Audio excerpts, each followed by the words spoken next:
Welcome to Talking Heads on USA Global TV, starring the one and only wonderful Dr. Jacqueline.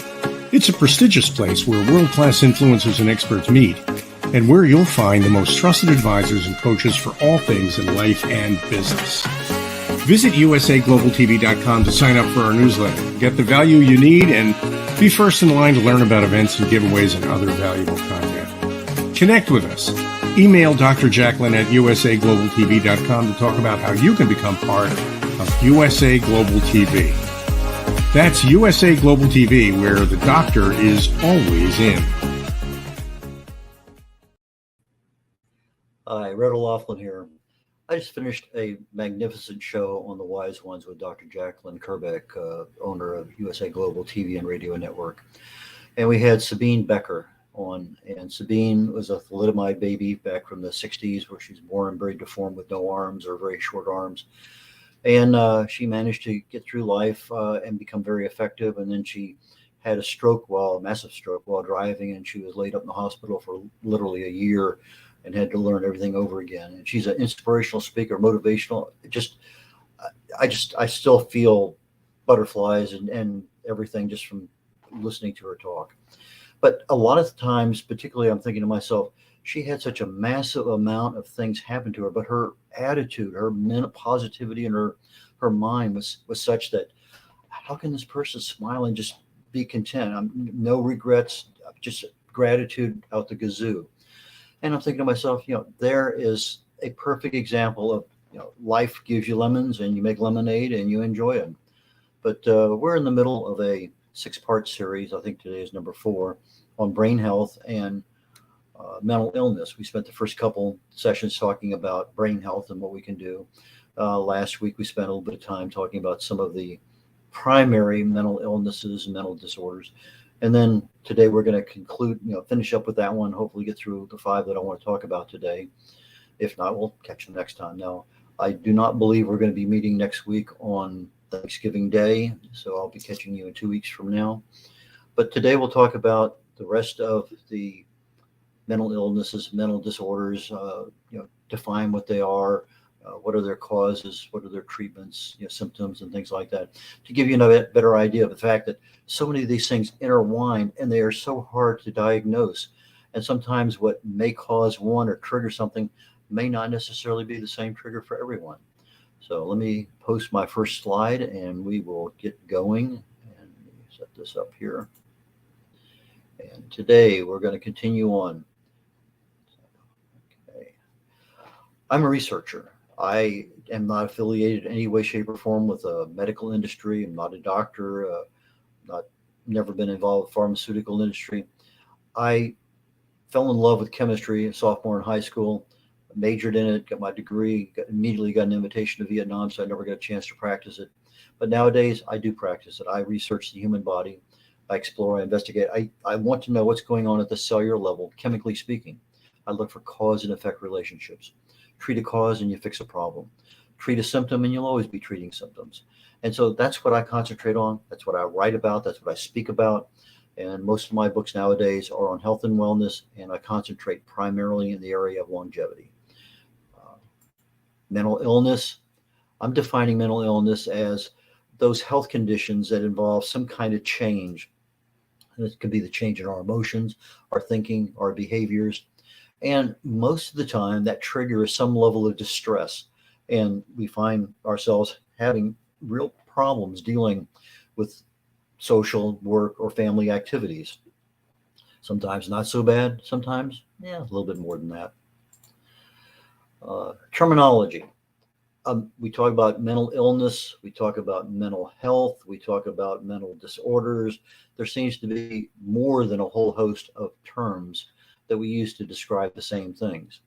I'm sure many of us heard the terms neurosis, fixation, quirks, mental derangement, mental disorder, mental disturbance, mental instability, psychological disorder, psychological maladjustment, personality disorder. Sometimes we have poor mental health, and maybe that time is not quite into the level of being classified as a disorder, but it's almost touching, it's on the cusp. And we have problems with our moods, our behaviors, our thinking. And those things happen, and sometimes they're easily correctable. Sometimes they're not. And most of the things when you look about on mental illness, they're going to tell you, can't cure it. Alzheimer's, no cure. Whatever it is, there's no cure. Well, sometimes we can arrest these things or at least temporarily slow the progression. But when we talk about mental illness, the things that I've been talking about here, I'm talking about anxiety disorders. And when you look at 1 in 4 people in the world have some kind of mental illness, they're usually referring to some kind of depression or anxiety.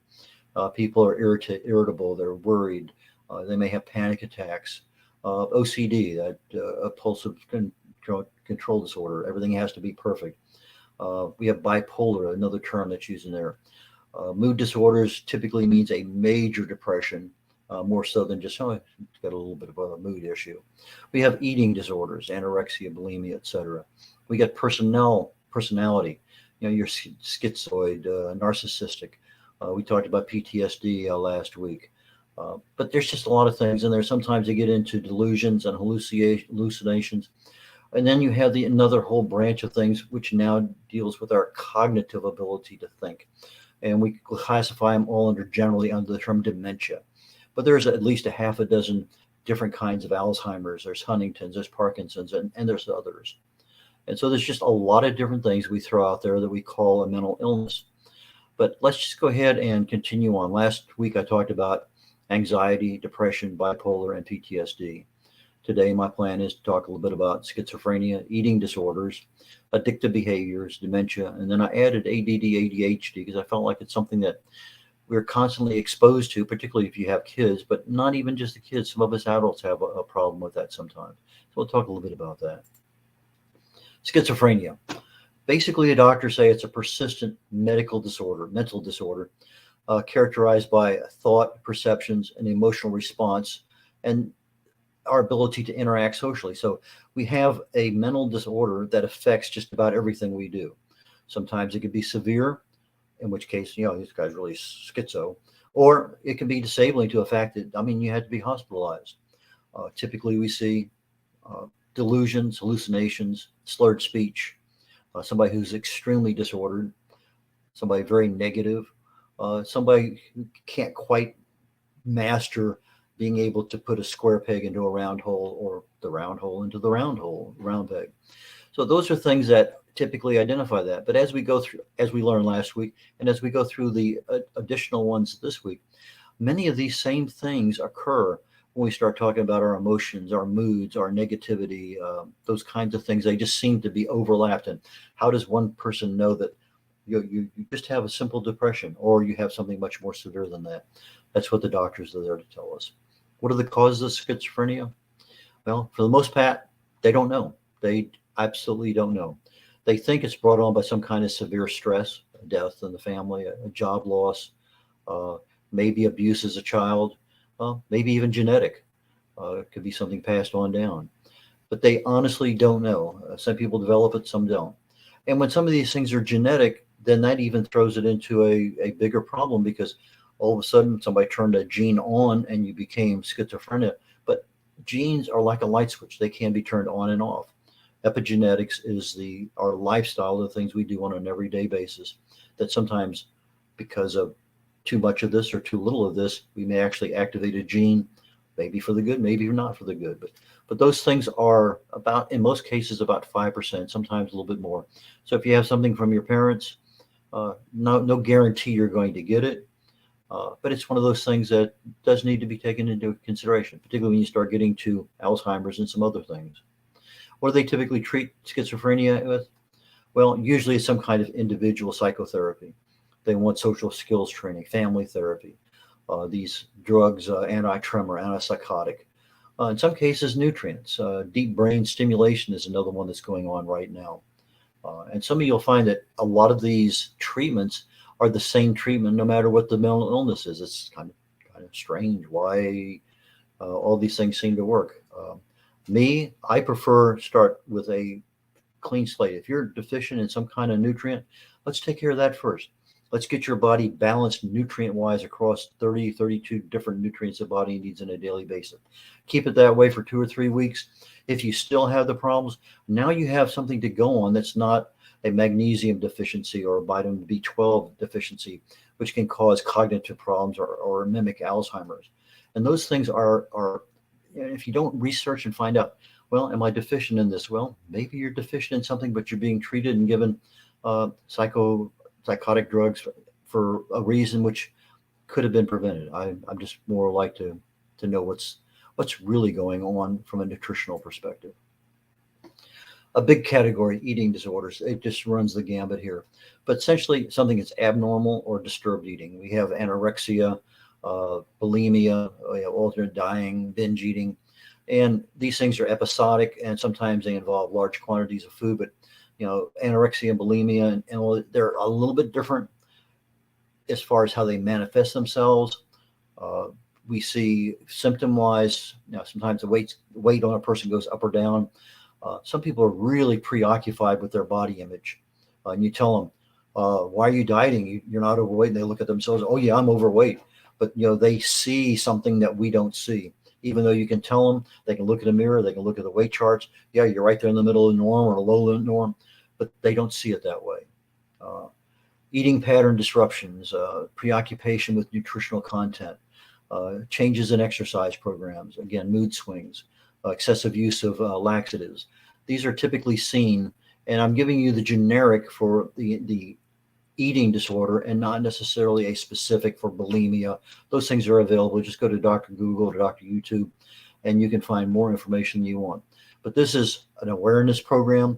We're beginning a level of education so that you can say, "Hey, doctor, what about this or this? I think this is something that So these are things that you file away in the back of your mind or you make notes on.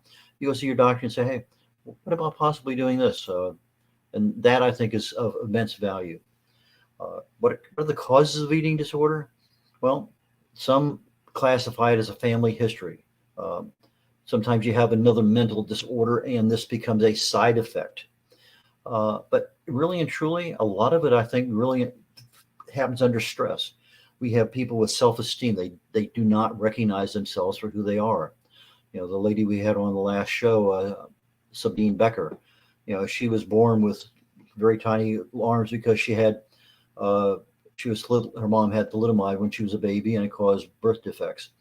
But she didn't see herself as any differently. In fact, we were talking and she wanted to grow up and be a airline stewardess because her parents told her she could do anything she wanted. And then later on, she had a massive stroke that put her out of commission for about a year or so before she was back to being semi-normal again. And then before she became fully normal, and then she ended up running a marathon. But self-esteem is how we see ourselves. And that is a big problem, even for those people who don't even have eating disorders. Just self-esteem in general is a major problem.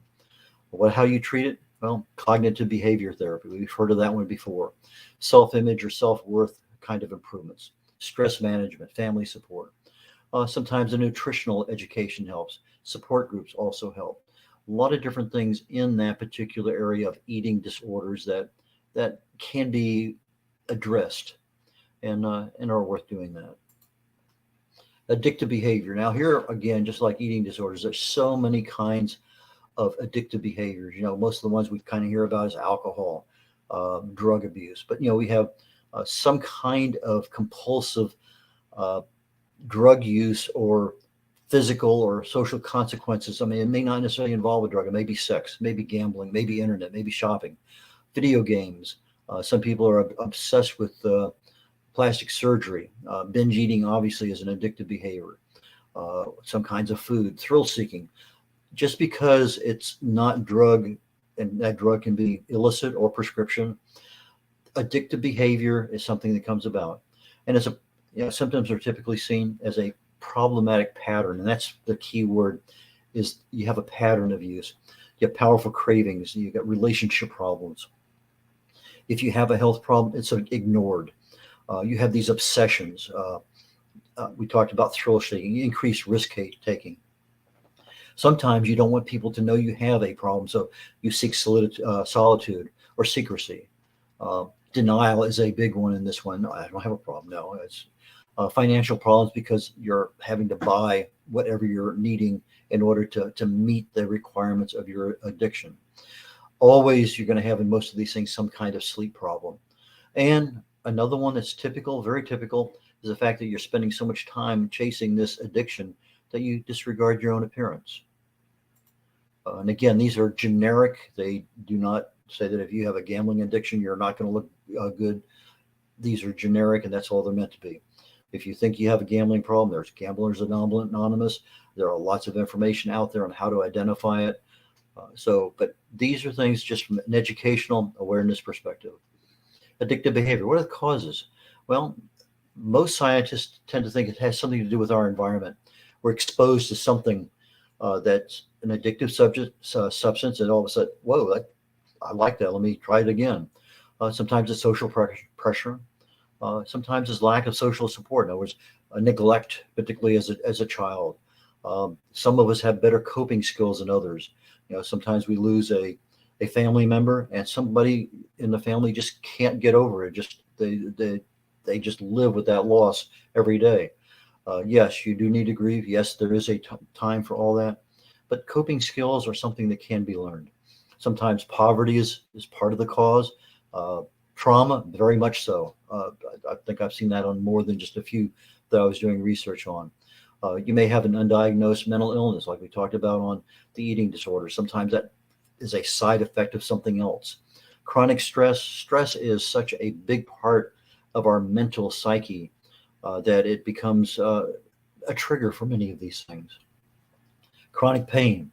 Sometimes you start out and, okay, I just need an aspirin for this, and maybe it's 2, maybe it's 3, and all of a sudden, now we go to something a little bit more powerful, and now you're going to the doctor for something, and all of a sudden what started out as something that may have been able to be controlled, but now we're out of control because we're now addicted to something. What are the treatments? Well, obviously it's the behavior, so behavior counseling. If you can identify what the triggers are that starts all these things, awareness is a big, big plus in being able to, okay, if I know what it is, I see it coming, I can better address it. But if I don't know what it is and that trigger, snaps, and boom, I'm back in whatever it is again. And this applies to all aspects of mental illness. Exercise is such a wonderful treatment because it gets the blood flowing, the oxygen through the brain. It acts as a stress relief. There's just a lot of issues there with exercise that really and truly work. Detox, cognitive behavior therapy. We've heard of that one several times already. Talk therapy. This is one-on-one. Group therapy, one-on-many. Then you have a couple of different drugs there, naltrexone and buprenorphine. And there's some other ones. I just picked out the 2 major ones in that particular one. Okay. One of my favorite subjects, and I've talked about it here on Talking Heads before, specifically Alzheimer's. Dementia is a general term. It's not identifying a specific disease. In many cases, you almost have to have a biopsy of the brain after you're dead to find out what you really have. But a lot of the symptoms are similar, particularly on the front end. But for us, a generic term is the inability to remember something, our inability to think clearly, to make decisions. And these are the things that we need to operate on a daily basis to be normal. So if we start losing these abilities, all of a sudden, that might fall in the category of dementia. What are the symptoms? Well, memory loss, obviously, that's a big one. Difficulty communicating, well, maybe not right on the beginning cusp of these things, but certainly as the disease develops. Difficulty solving problems, absolutely. Difficulty planning and organizing, absolutely. When you start getting really confused about the time and place, now that's probably a very good indicator that, yeah, you have a mental problem somewhere that's causing your cognitive ability to not shine and be as good as it used to be. And obviously mood changes, those are always common in most kinds of mental illnesses. Now, this is one that I almost have to laugh at a little bit. I wrote a blog a couple of days ago because for most people, they're going to tell you dementia, in this particular case, Alzheimer's, is plaque buildup in the brain. Well, it turns out that about 2006, there was a study done. And when you look at the actual evidence that they proposed to say, hey, here's my evidence, well, there was something missing, a little bit of photoshopping, a little bit of this, that, whatever, I don't know. A lot of stuff in there suspect. And I'm talking about not a little, not like 80 different photos of things saying, well, here's our proof. And when you try to reconstruct it, redo it again, and verify it, they can't do it.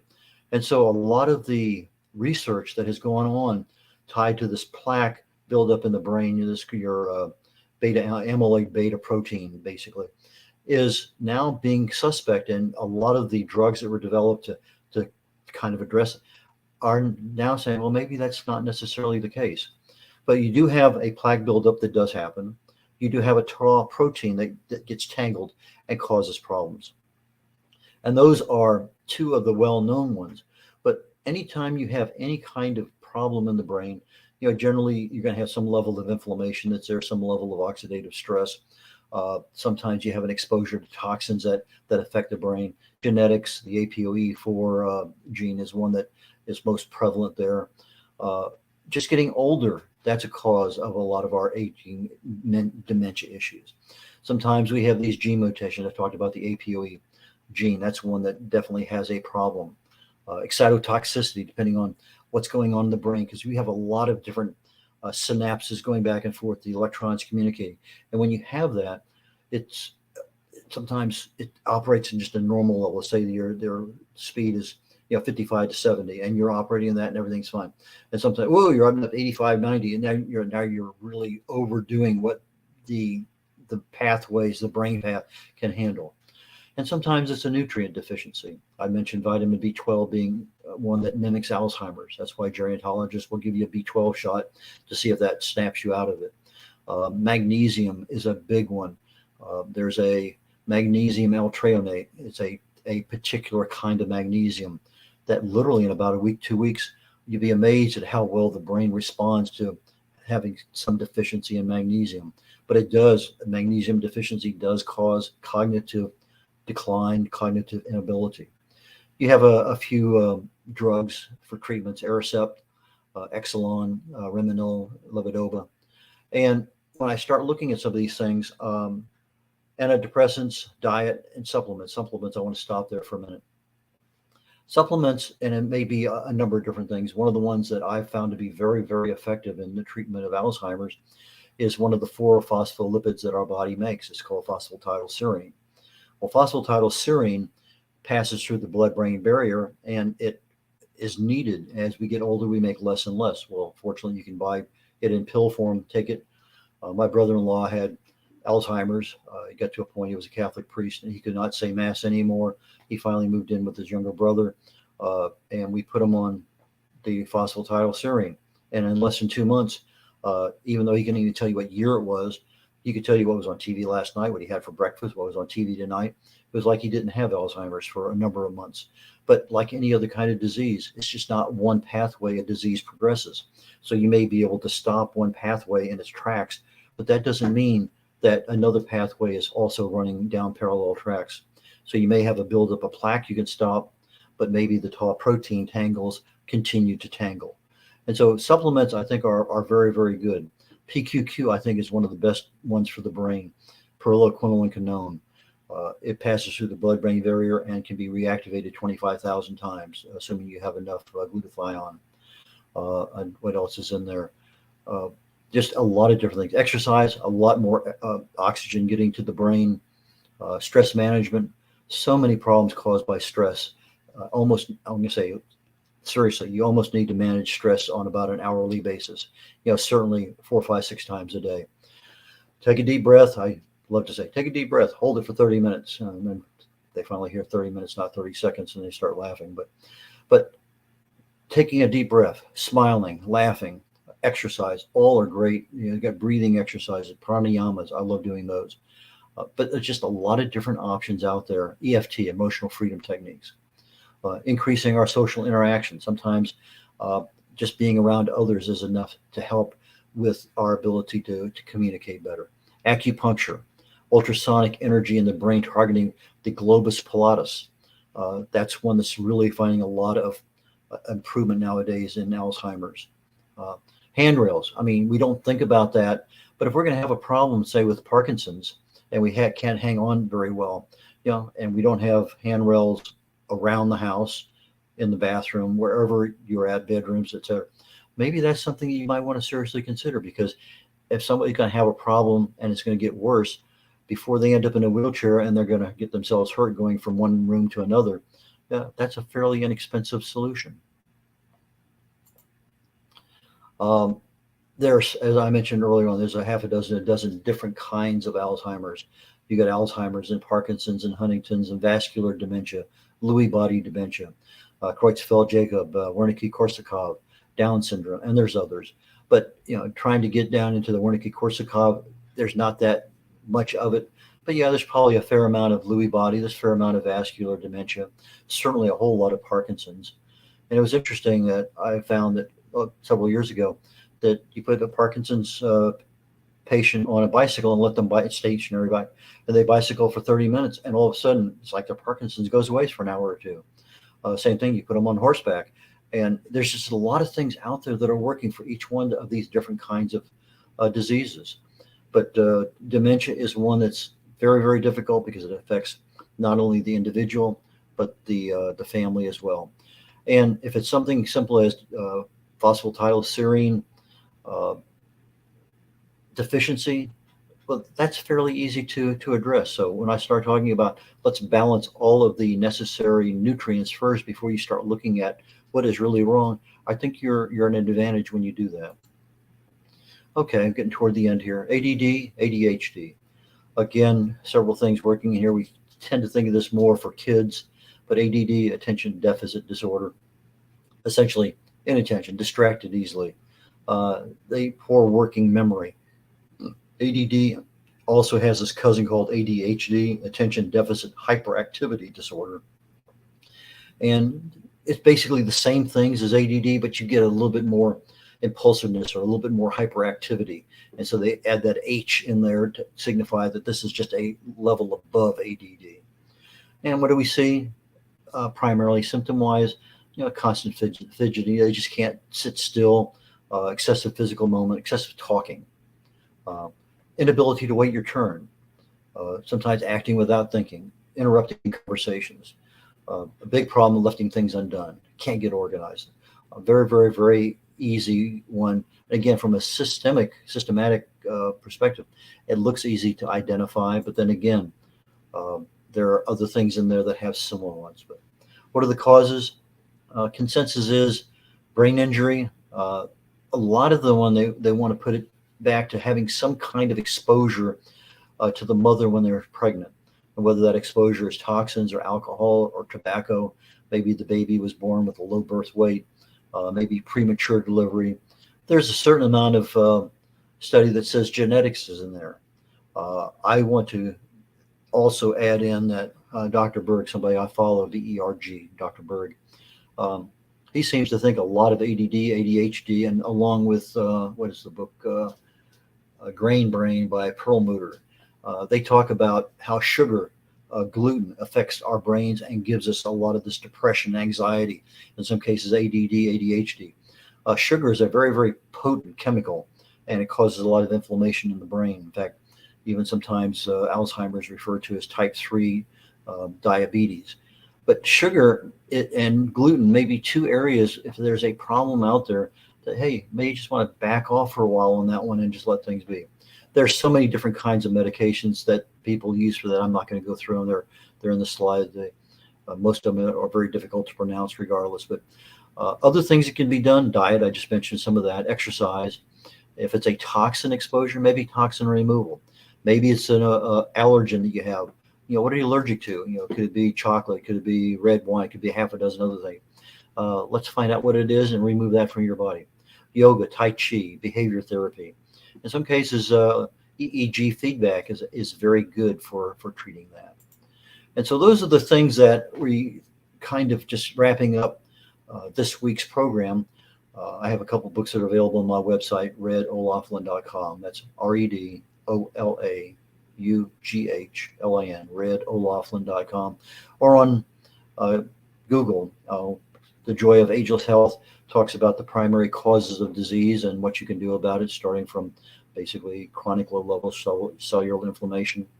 Longevity Secrets to Healthy Aging is another one of my books. I talk about the two primary causes of aging, your human growth hormone decrease in production as we get older, and also the rate of loss of our telomeres at the end of our DNA. And I talk about how you can address each one of those. But we're going to continue next week. I'm going to get into your second brain, your stomach, your gut, and how that plays with the primary brain, and how gut issues can manifest themselves into mental problems, and how sometimes our mental problems can manifest themselves into stomach issues. We've heard of having ulcers and things like that with regard to being stressed out. Well, we're going to go ahead and continue next week. And until that way, next week is actually going to be Thanksgiving 2022. So we're going to meet you the Thursday after Thanksgiving 2022. And I'm going to conclude on that note. And again, this is Red O'Laughlin on the USA Global and TV Radio Network on the Talking Head Show. Bye now.